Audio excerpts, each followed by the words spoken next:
오늘 말씀은 예레미야 37장 말씀을 봅니다.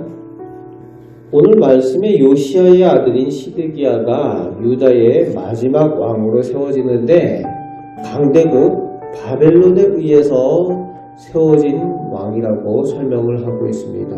우리나라에도 그랬었죠. 조선의 그 청나라의 마음에 드는 왕들 인정하고 세우는 일들, 이런 일들이 강대국에 의해서 이루어진 것처럼 이 유대에도 이 당시에 이런 일들이 일어난 거죠. 이 시드기야 왕에 대한 평가로 2절 말씀에 하나님의 말씀을 듣지 않는다라고, 즉 말씀에 순종하지 않고 말씀대로 살지 않는다고 평가를 하고 있습니다. 그런데 3절에 보면은 예루살렘이 바벨론의 침공으로 위기에 상황에 닥치니까 예레미야에게 사람을 보내서 기도를 요청하는 내용이 나오고 있습니다.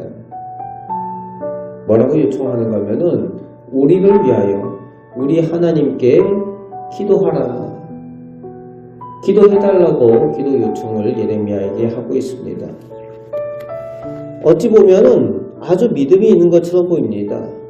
우리를 위해서 우리 하나님께 기도해달라, 우리 하나님께 기도해달라 라고 하는 그것을 보면은, 기도 요청을 하는 거 보면은 믿음이 있는 것처럼 보입니다.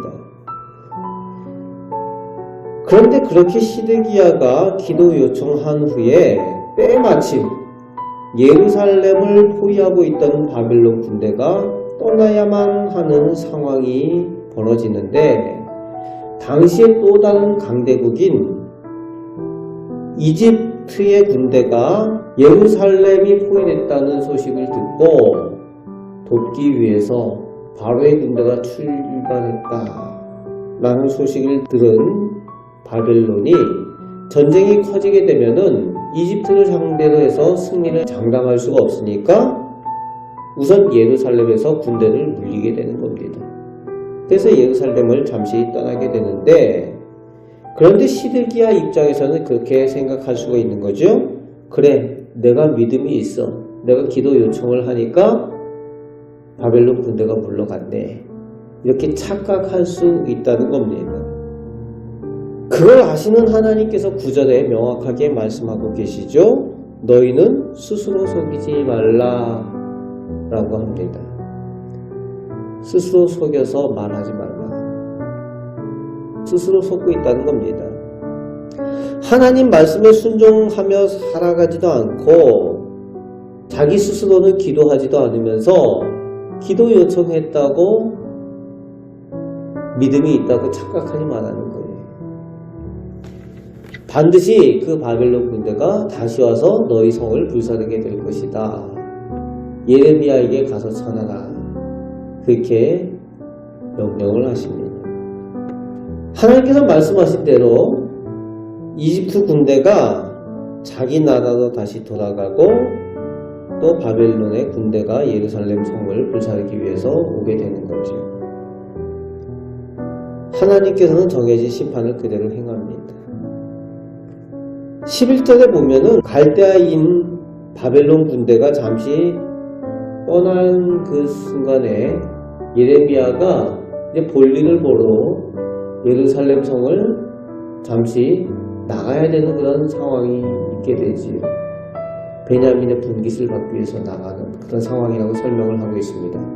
그런데 그 상황을 잘 모르는 그런 사람들은 예레미야가 바벨론이 이 예루살렘을 점령하고 불사를 것이다 라고 그런 예언을 했던 예레미야가 바벨론이 떠나니까 예루살렘 성을 나간다.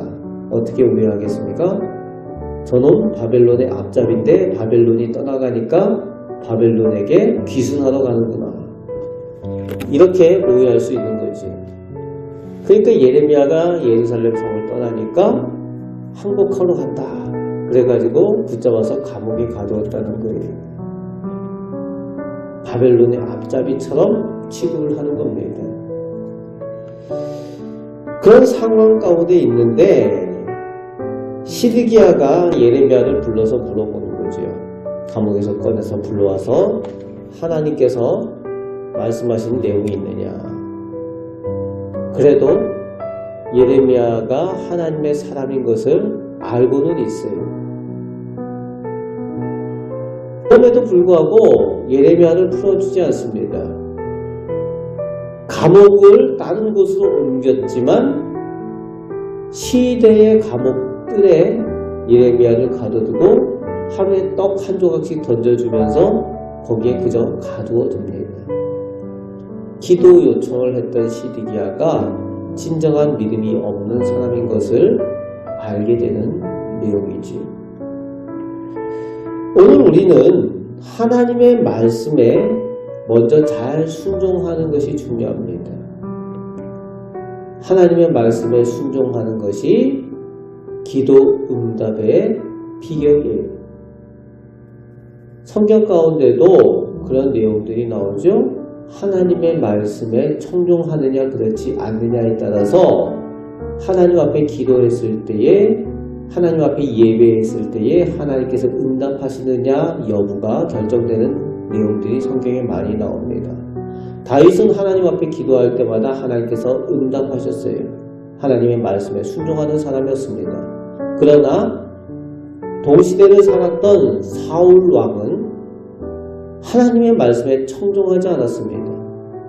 그가 하나님 앞에 역시 제사한다고 기도한다고 하지만 하나님께서 그 기도와 제사를 받지 않으십니다.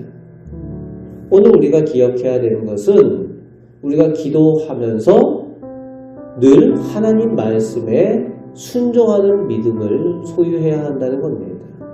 그럴 때에 우리의 기도의 응답이 보여지는 것을 확인하고 우리가 감사하며 살게 되는 줄 믿습니다.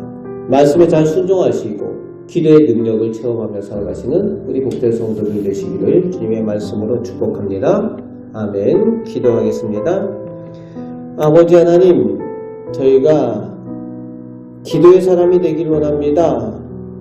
무엇보다도 하나님의 말씀에 순종하며 살아가는 믿음의 사람들이 되길 원합니다. 아버지 하나님, 하나님께 인정받는 믿음, 하나님 말씀에 따라 살며 하나님 앞에 기도하여 하나님의 복을 다 누리며 살아갈 수 있는 저희들 되게 하여 주옵소서. 오늘도 저희들과 동행하여 주시고 기도의 능력을 체험하며 살게 하여 주옵소서. 우리를 사랑하시는 예수 그리스도의 이름으로 기도합나이다. 아멘.